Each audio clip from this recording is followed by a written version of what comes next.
start anything with you. Go ahead. No, baby, go ahead. Oh, and I want to address something too, because I want y'all to watch how people like D.L. Hughley will throw smoke and mirrors to try to distract from what it really is. If you watch the video of what I said, if you watch that video, I didn't say anything insulting in reference to that man's family, nor his beautiful wife. What I said is I feel sorry for your family. I feel sorry for your wife. Now, the other part that I said, y'all know what it was, and I'm going to leave it on the stage. But to be specific, without being specific, you essentially said, I feel sorry for your wife having to perform a sexual act on a coward. How do you perform a sexual act on a coward? There is nothing that was said about your wife. Nothing. Your family. Nothing. It was directed specifically to you. So let me be clear again. For all the shade droppers, tea spillers, candy bar biters, Saturday night, D.L. Hughley was going to get his ass handed to him because through the years, I've heard this man have a lot to say about me. And what the type of person I am, if y'all don't know by now, I wasn't going on nobody's radio show talking about how I felt towards D.L. Hughley. I wasn't going on nowhere. I was going to make sure the night that I spoke about D.L. Hughley, I wanted D.L. Hughley to be there.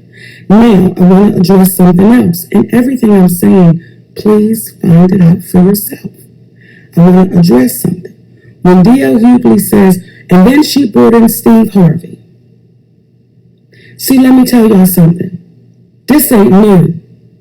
I watched D.L. Hughley and Steve Harvey sit on his show and lie. D.L. show. On D.L. show and lie. I watched Steve Harvey say to D.L., we had to edit the show because Monique was saying some crazy stuff and we had to protect her. And then D.L. says, yeah, man, you was just trying to protect her. And then Steve says, yeah, man, well, let me ask this question. When did they get into the black woman protection business? So that's why I said Steve Harvey that night. So that night, D.L., what you got back was the medicine that you've dished out to our community for so long through the years, and I want to address what you're trying to make the show out to be. Detroit, I want to say thank you for that amazing night, because it was amazing. And when D.L. says the people left disheartened and disappointed, and they were ashamed and embarrassed, well, let's address that, because I think it's only fair. From my understanding, Josh Adams kicked butt. From my understanding, Sister A. Rodriguez kicked butt. Now, I can speak for me because I was there. When I walked out on that stage in Detroit, those beautiful people, they gave me a standing ovation. What happened when you walked off? Those beautiful people gave me a standing ovation. Now, what has happened in that moment, and this is for the comics who have so much to say. Come on, sweet babies, because this is Comedy 101. When you are the headliner, you have to meet the challenge, regardless as to who goes in front of you and what is said. You have to meet the challenge. And what happened was, when D.L. Hughley walked out on that stage, he could not meet the challenge. See, I've had to go up on stage after people have been booed. I got to go up on stage because I'm a headliner. I've had to go up on stage after people have talked ill about me in front of me. I still got to go up on that stage. And my job as the headliner is to make sure when that audience leaves, they leave feeling fulfilled.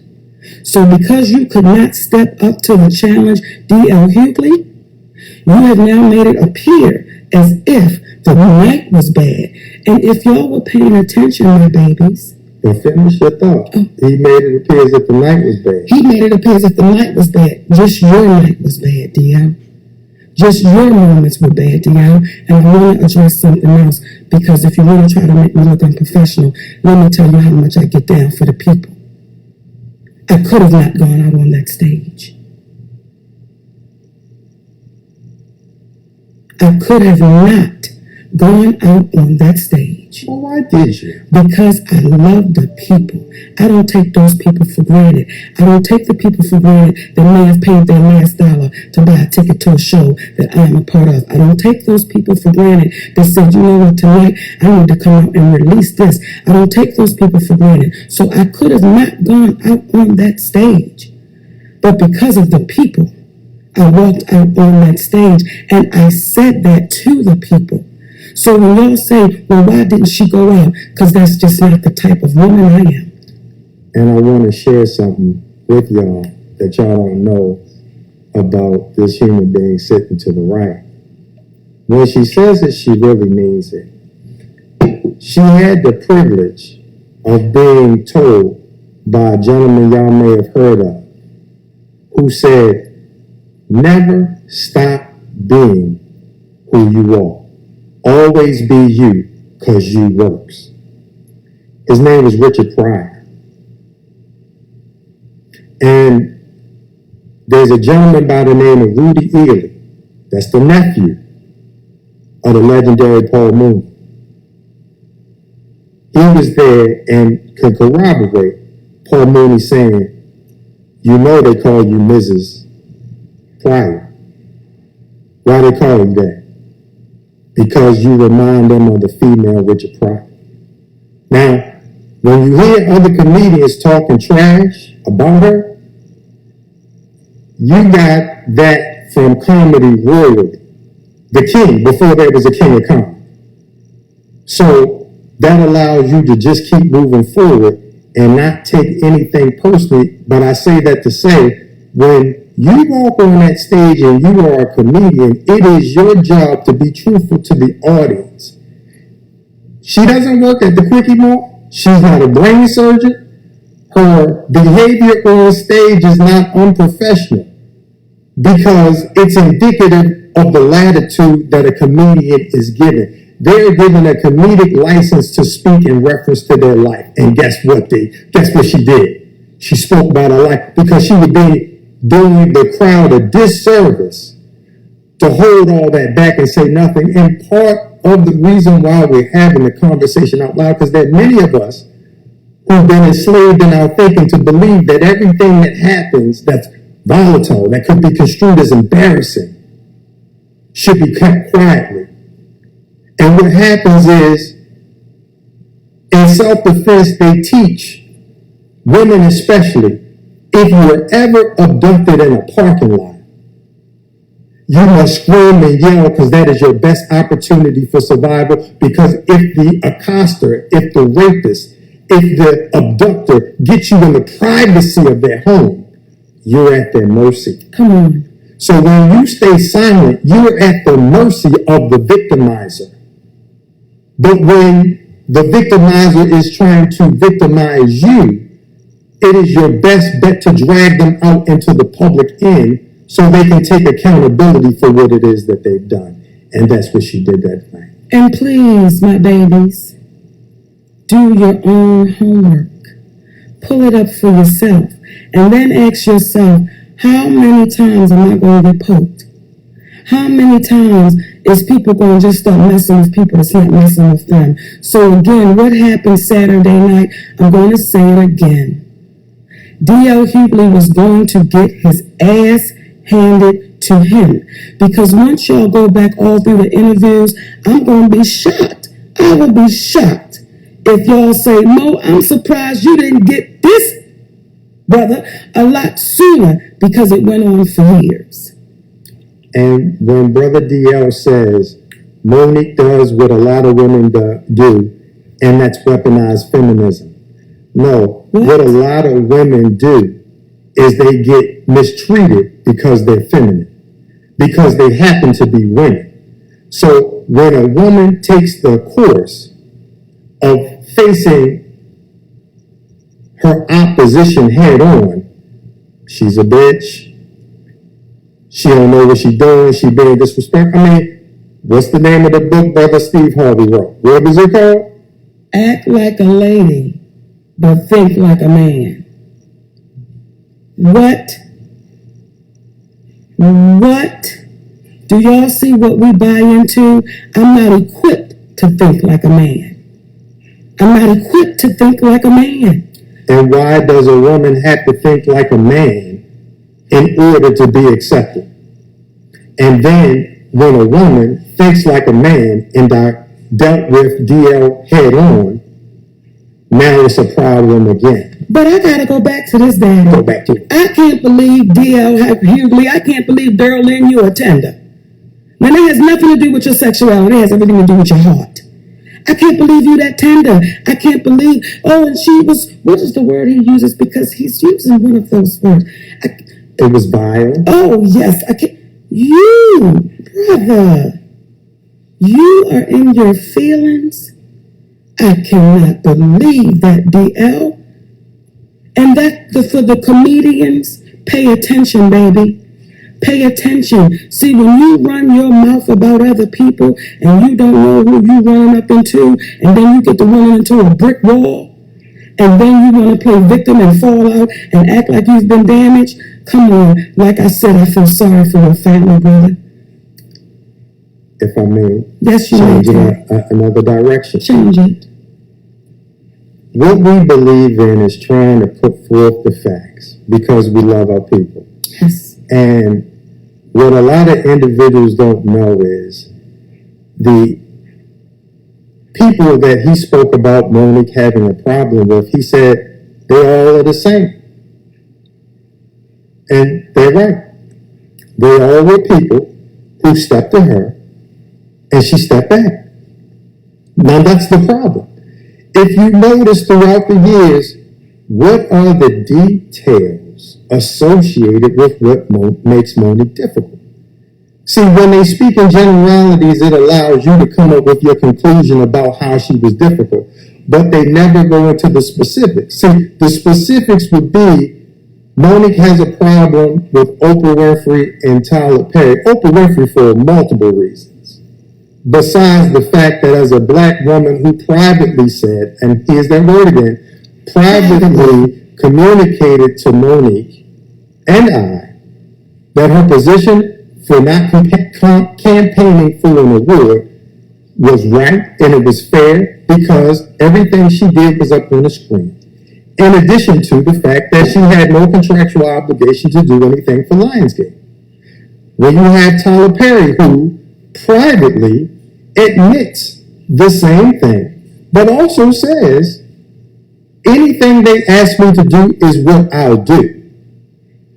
When you have a billionaire who says, anything they ask me to do, I'll do, what begins to happen is they'll use his actions of compliance to put down everybody else. So Monique was supposed to do something for people that she owed nothing. Now, if you think that she was wrong for that, this is what I would suggest you do. When you go to work tomorrow, or if you're at work right now, go to your boss and say, listen, moving forward, I've been tripping.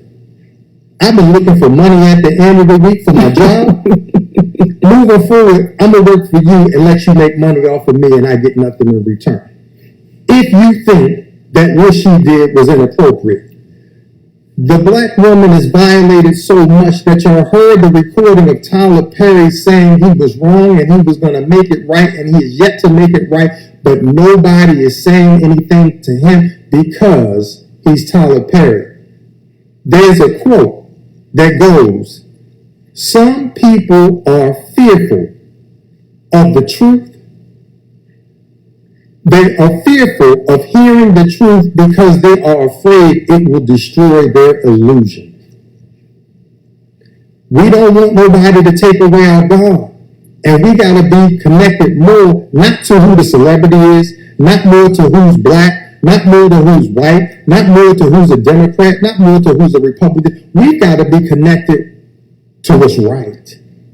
And sometimes when you're connected to what's right, you got to face the ridicule associated, but we rather face the ridicule associated with doing what's right than face the personal ridicule that we would impose upon ourselves for standing there and letting wrong happen and say nothing. Now I want to address the contract and a deal memo. May I help you with that? Yes, Daddy. Yes. Please forgive me. Hold on, take your time. So, as not to freestyle, I pulled up the difference between the two. This will give you it in a nutshell. A memorandum of understanding, or the deal memo that D.L. Hughley presented to the people. It says, a memorandum of understanding is a document used to articulate an agreement between two or more parties. The document is likely to detail the scope of the agreement, the length of the agreement, and to state how the agreement can be terminated. A memorandum of understanding is often used before parties are ready to make a formal, let me repeat that, a memorandum of understanding is used before parties are often used before parties are ready to make a formal agreement. Parties can use a memorandum of understanding to outline expectations and responsibilities before a full agreement has been reached. Unlike contracts, however, a memorandum of understanding is not intended to be a legally binding agreement. As a result, parties can typically avoid the agreement with no legal consequences. Let me repeat that, and I'm going to break it down in layman's terms. When they say, unlike contracts, however, a memorandum of understanding, which is what DL provided the community with, Yes. is not intended to be a legally binding agreement. By legally binding, that means that if you were to try to sue for what was not on a memorandum of understanding, there are no signatures. It is not legally binding. And the agreement, because he made the statement, oh, that came from his company. Well, the MOU came from UTA, which, as it says here, unlike contracts, however, a memorandum of understanding is not intended to be a legally binding agreement. As a result, parties can typically avoid the agreement with no legal consequences.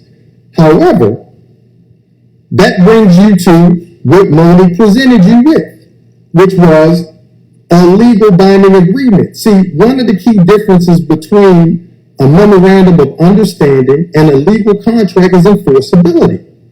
That means the key difference between a contract and a memorandum of understanding is enforceability. Contracts are created when two or more parties intend to create a legally enforceable agreement. Parties enter into contracts after an offer has been accepted with considerations.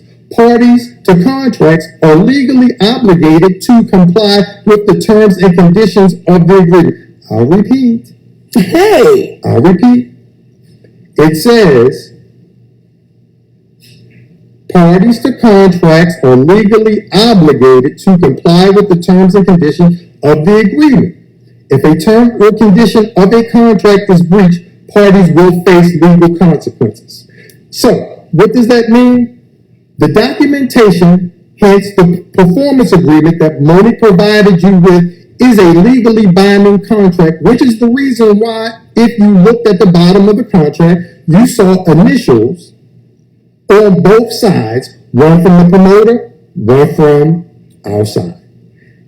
When he said this came from their company, it did, because the artist must have a standard contract she provides as a courtesy to the promoter, because they won't know what it is that they need in order to utilize her services for hire.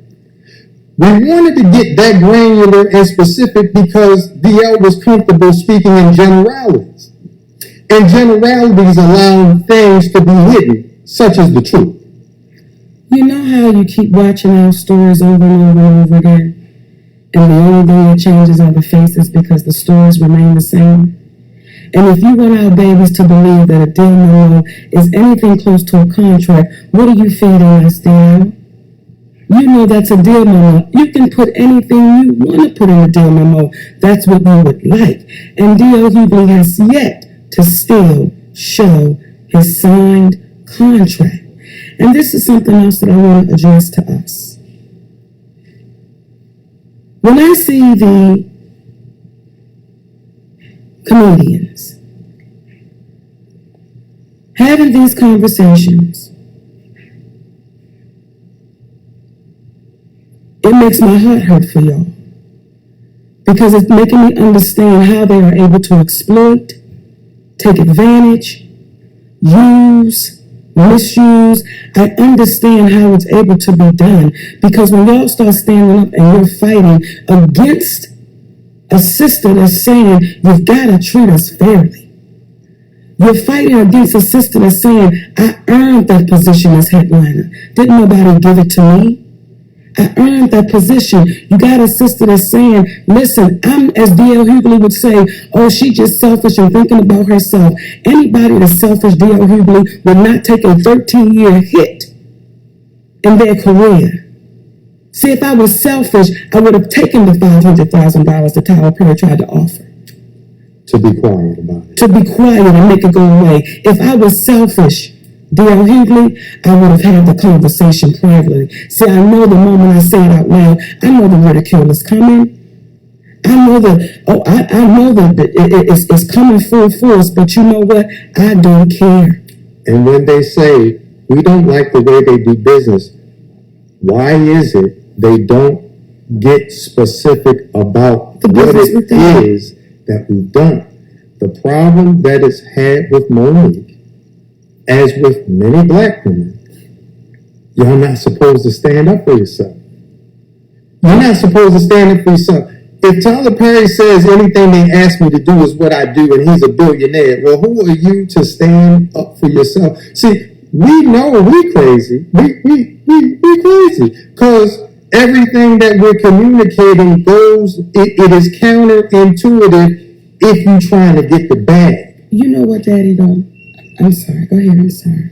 But if you're trying to get inner peace, because it's a lot of rich people out here, but they don't have inner peace. Everybody's mama, when they set out for Hollywood, say, don't forget us when you make it. I'm sorry, don't forget where you come from. That's what they say, don't forget where you come from. Well, we come from a little place called Baltimore, Maryland. Little place called Baltimore, Maryland. But it's no different from Detroit. It's no different from Philly, D.C., Compton, Arkansas, Little Rock, Arkansas. It's no different from Nebraska. It's no different from New York. Where the real people live, they can relate to what it is that we're saying. They appreciate the specificity, the specifics, the granular discussion that we're having. We're not going to talk to you in generalities. You can't ask us, do we have anything up our sleeve, because we came here wearing tank tops. Okay? We want to be transparent with you. I'm sitting next to a black woman who you want to call selfish, but y'all forget when he brought up Lee Daniels. See, Lee Daniels has a support team that tapped into that man's conscience, that made him say, let me go up on stage and give this woman an apology. I want my friend back, because I know. And if y'all listen to what he said afterwards, it's very important. He said, I got caught up, essentially, in the hoopla until I realized what was important. And it took an individual who had enough nuts, literally and figuratively, from the trans community named T.S. Madison to have a real conversation with him. It took his family, his sisters, his people, black women that circled him and said, do right. Do what's right. And you know what? He was big enough as a man to do it. See, we don't fault anybody for making a mistake. The fault comes in when you know you made a mistake and you're not big enough to own what it is that you've done. And this black woman right here, because people are called us selfish, y'all wasn't there on the set when it was a white gentleman refusing to give Lee Daniels the light he was supposed to get.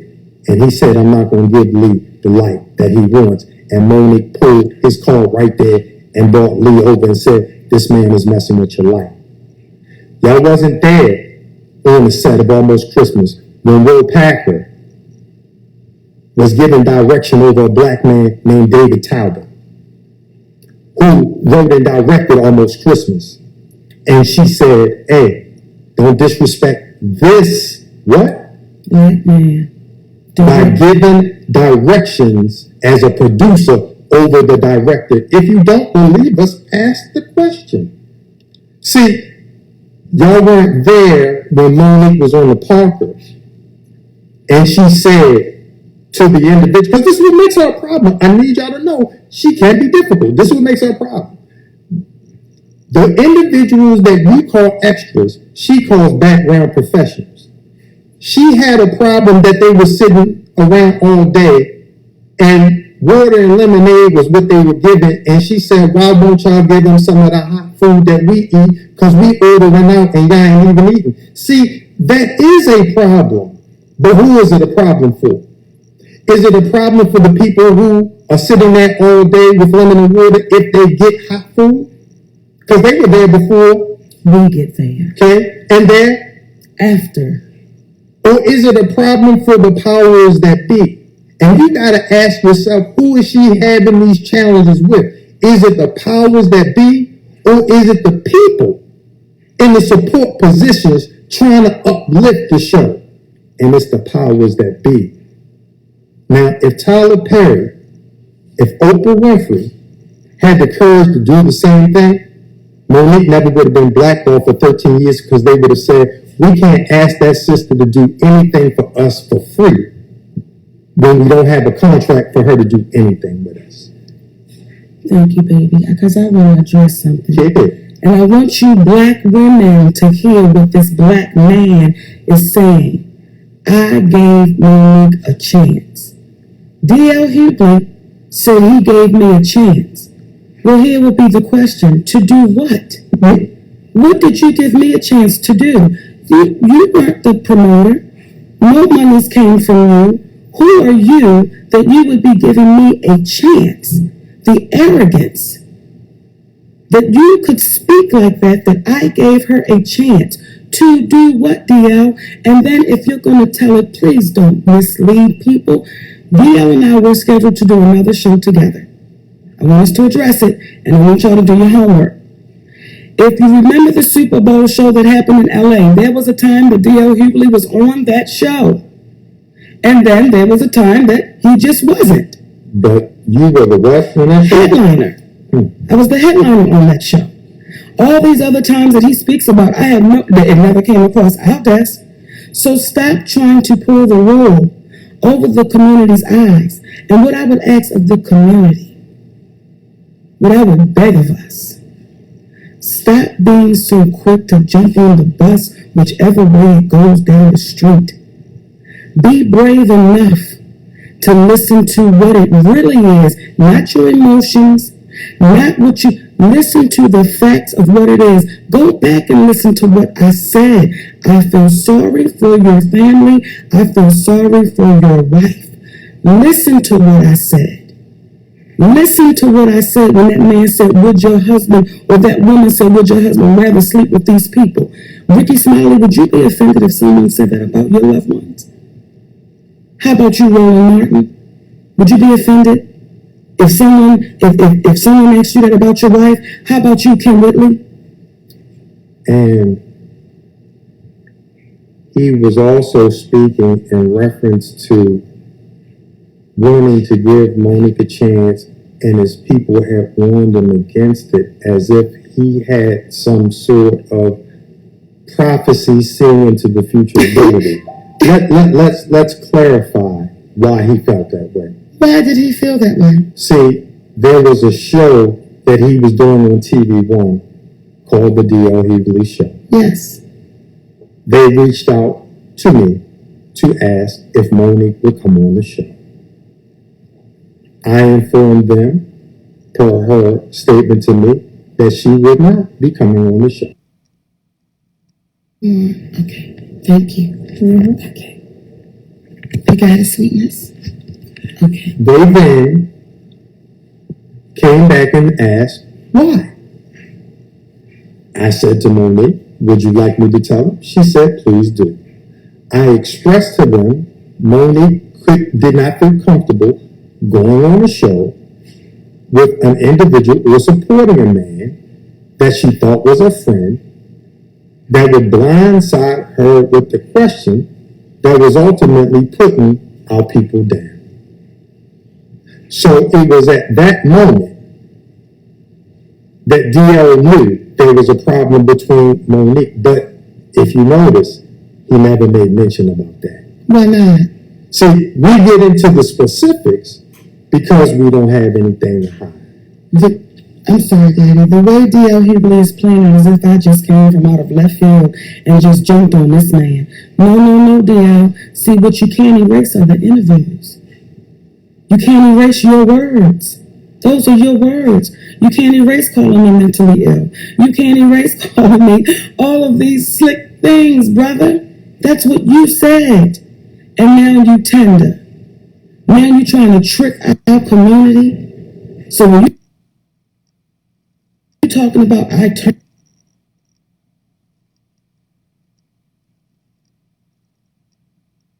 turn people against you, no, dear.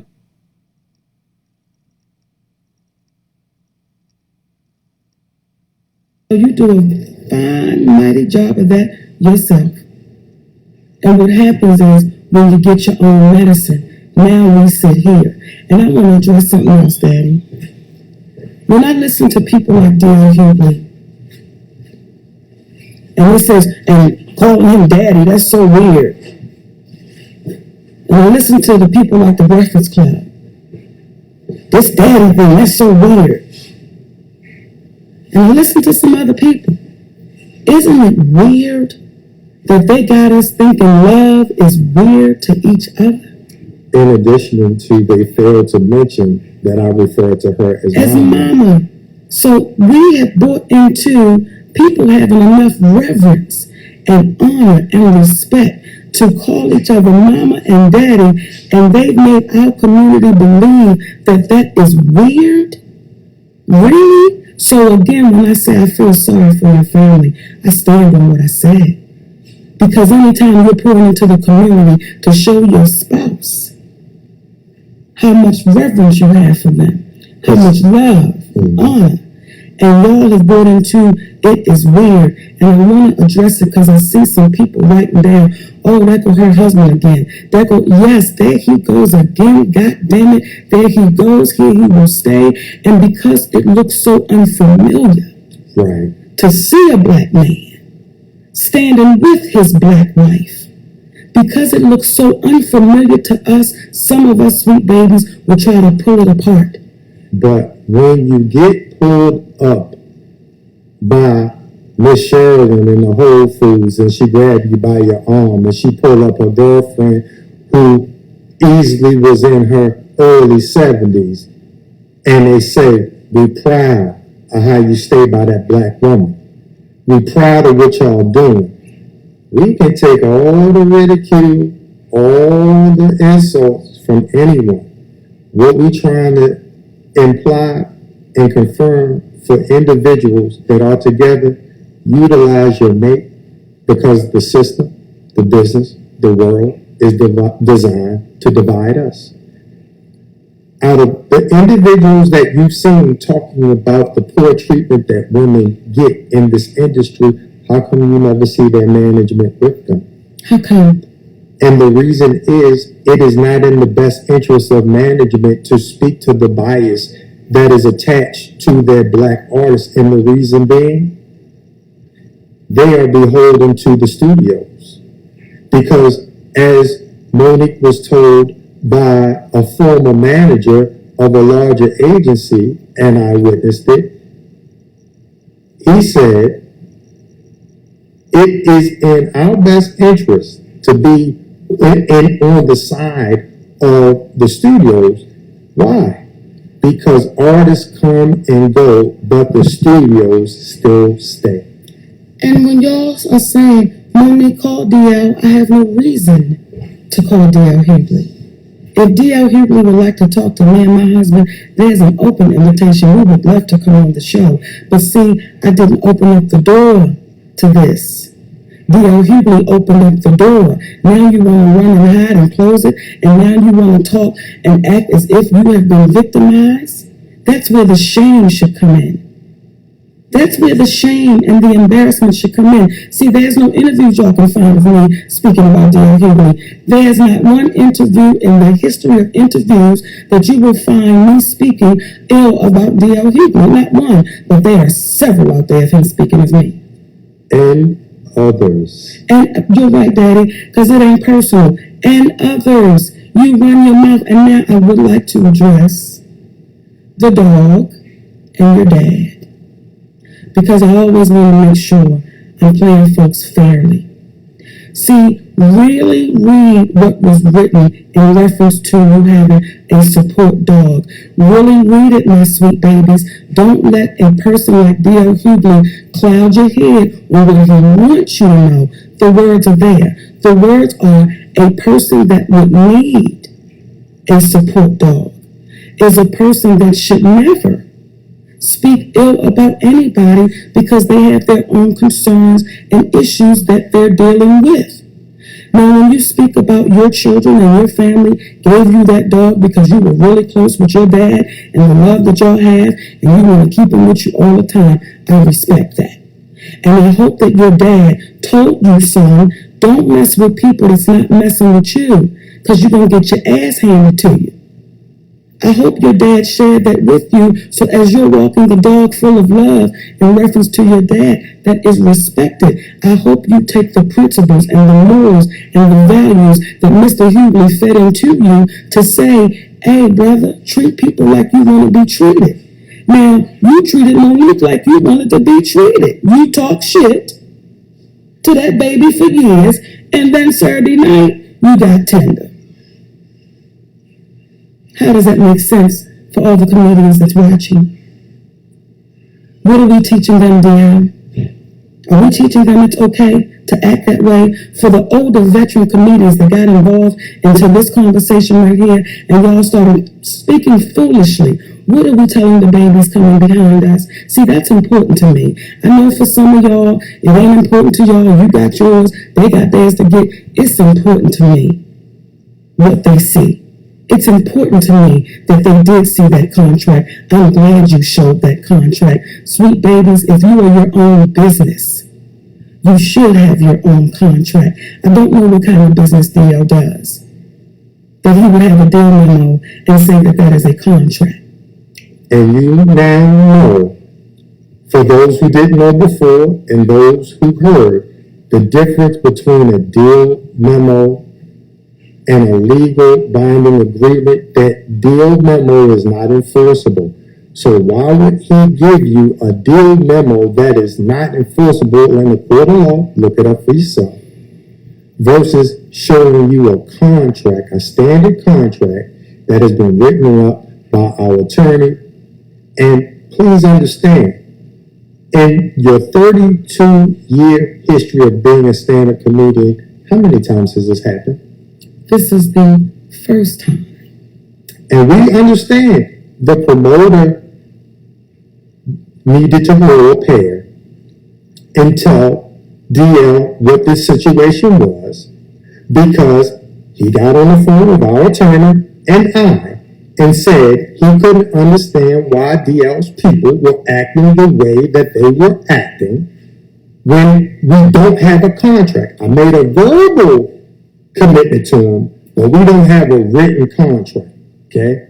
Now, I don't know about you in 2022, because we don't have horses tied up to a stick outside for them waiting for us, where a handshake and the word supposed to mean something. The man said, I didn't have a contract.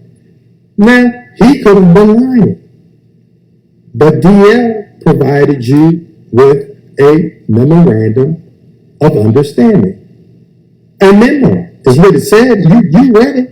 So when you get a chance to see it, compare it, listen. Don't be afraid to go with what's right, because they will get you based upon who's popular. Don't do that to yourself. You're doing yourself a disservice. I want to address it, Daddy. Period. For those of you who had questions about my professionalism on that stage, I've been doing this for a long time. I've been doing it for a long time. So for those of you who had questions about how I handle my stage performance, listen, that's my stage performance, and I'm unapologetic about it, Vivica. I'm unapologetic about that stage that I go on. Vivica who? Vivica A. Fox. I'm unapologetic about what I do on that stage. What you are not is a stand-up comedian by far. So for you to have any questions about it, ask somebody that can really educate you on what that stage is, not someone that want to host and take female comedians around and get paid off of their craft. See, I don't mess with anybody, y'all. And a lot of individuals that have had a lot to say have been individuals that have confided in Monique. They were friends. Through the years. Like Sister. It's like Sister Vivica, like Sister Kim Whitley, like through the years, y'all. So it is important for me to say this. It is important for me to talk to the little girls who is not here yet. It is important for me to talk to the babies who's in the 7th grade and 8th grade and 9th grade and are thinking about getting in this business. It is important for me to let y'all know what to look out for. I'm obligated to do that, and I'm going to tell you why. When y'all gave me the title of auntie, I didn't ask for it. I didn't sign up for it. I didn't campaign for it. I didn't write a letter. That's what you babies began to call me, and I took it as an obligation And an honor. and an honor for a community to now look at me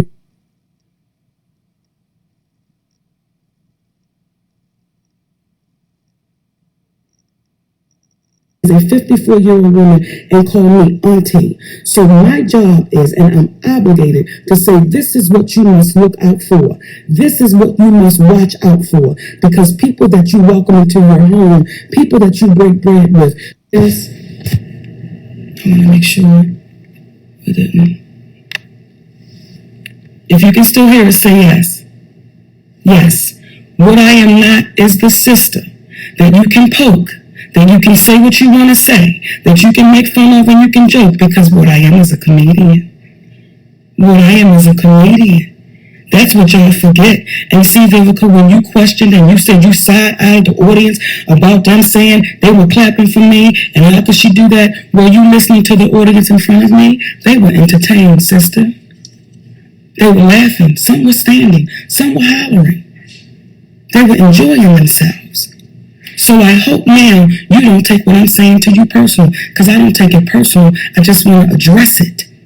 So that maybe y'all will think twice before y'all start speaking on people's lives and their decisions, because you have your own issues. And we have to stop being comfortable with hearing the tea spilled on someone else, but now you're uncomfortable with a black woman sharing her own personal experiences. Yes. She ain't dropping dimes. She ain't spilling the tea on nobody else. She's not spreading a rumor on somebody. That we're comfortable with that. She's telling you, and she's speaking to you in reference to how do we avoid the pitfalls that's out there designed to catch us up. How? So, June 18th, I'm going to be in Raleigh, North Carolina, at the Duke Energy Center. And will I have some shit to say? Yes, but I keep the stage the stage. I keep this, when we talk to our community, it's in nothing but love. And I love us for real. Despite what y'all want to think, I even love the ones even more who don't get it. I love the black women even more who tell me to shut up and sit down because I know I got to fight for your babies. Because you damn sure not. You damn sure not. So for every person out there, every black woman out there, I'm speaking to us. Every woman out there, be unflinching in your position. Be unwavering in your position, and don't let a damn soul bully you. I don't care who it is. Let them know when they run into you, they run into a wall. So D.L. Hughley, you ran into a wall, brother. You ran into somebody that said, I ain't taking that laying down. And when you run into an individual, because people don't understand why Monique is the way that she is. See, when you run into an individual, because you wanted to tell your story in reference to the dog and your history and things of that nature, and that's fair. You're looking at a woman that was molested at 7 by her brother, her older brother, okay? 15, 16 years old. Then that brother walks her down the street and lets 2 other of his friends do the same thing to her. When she gets old enough and understands the level of violation that she experienced without her mother and father coming to her aid,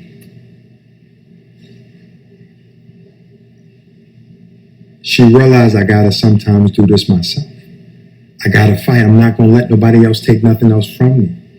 The only difference now is Daddy and Mama, we're gonna stand together in this and let folks know that's what you're supposed to do. They got us fooled in believing what we're doing is odd, is wrong. No, we're supposed to stand together and uplift our community. And black men out there who out here attacking these black women for taking a position, that's a sign of weakness. That's a sign of weakness. And I want to shout out the good brothers like David Banner. Come on.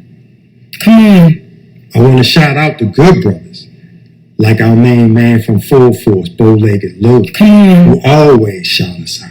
Come on. Okay, they supportive and say, stand strong. Come on. Maurice Duncan, that he's, y'all know, but that's my man. He's a PR cat. They get some of the baddest cats on there. We can't forget Mr. Nashville. Can't forget Brother Larry Nashville. Cannot. And I want to shout out a sister. Couple of them. One sister's name is Corey B. And that sister goes on the road with me. And when that sister told me after it was said and done, not when it was happening in the moment, when I found out people were putting her off of shows because of her relationship with me, and she looked at me and said, if you rockin', I'm rolling, bitch. I don't care about them people putting me off them shows. See that sister right there? She one of the baddest in the game. But there's another sister in this game that is a legend, that is a vet, that is so brilliant in what she does. And that sister's been calling me the whole way through. And her name is Roseanne Barr. Come on. The one we tried to throw away. See, I can't name the other black female comedians that say, hey sis, I'm just calling to check on you. Just want to make sure you're good, because the fight is for y'all, goddammit.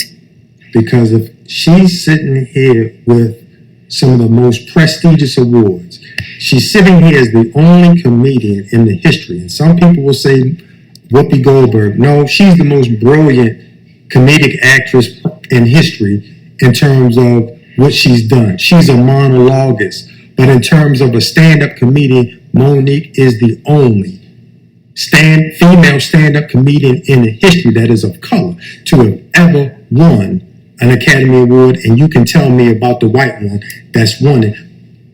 A 22-year running sitcom, the first black woman in the history of the game to have a sitcom go 5 years, 100 episodes.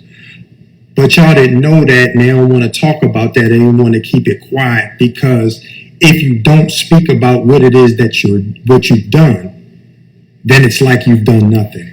And DL, let me address you on this, brother. When you say it's what you're doing right now, see, you've made people believe I've stopped being a stand-up comedian. I've never stopped being a stand-up comedian, baby. I've been out there on that road doing my thing the whole time. So stop trying to put a false narrative out there. That's Steve Harvey's big word. Stop trying to put a false narrative out there that, oh, I just disappeared. No, brother, Hollywood doesn't stop the show. You know that, DL. You've been in those comedy clubs. As a matter of fact, there were times you was leaving and I was coming. We didn't stop doing what we do, so why ever would you try to feed that into the community? And I also want to thank Brother 50. Come on. Curtis Jackson. Come on. You didn't have to say what you said. Come on. But you did. Appreciate you. One black man to another. I want to talk right to our baby. From one black woman to that beautiful pure-hearted black man. And let me be clear. I'm saying Curtis 50 Cent Jackson is of pure heart. So when y'all get to talking about, oh, 50, you next, oh, that's a man, that's a king. He's of pure heart, baby, and he's principled. See, we have conversations offline and people got to saying, she ain't thanked 50, she ain't said nothing to 50. We don't have to have our relationship online. And that brother ain't said nothing. When people tried to turn that thing into something ugly that it was not. So again, for you, brother, Curtis, We love you. we love you, baby. And there are those out there that we don't know your names. We want you to know we love you. We want you to know for the ones that's been down with us, been rocking with us, been buying the tickets, we love y'all and thank you, my babies. So we appreciate y'all joining us on this live. DL, an open invitation. And I want to share one thing with you. Share it, baby. Leave you with this. Something I heard, this ain't from me. It says the individual has always had to keep from being overwhelmed by the tribe. If you try, you will be lonely often and sometimes afraid. But there is no price too high to pay for the privilege of owning yourself. We love y'all, my sweet babies. For free.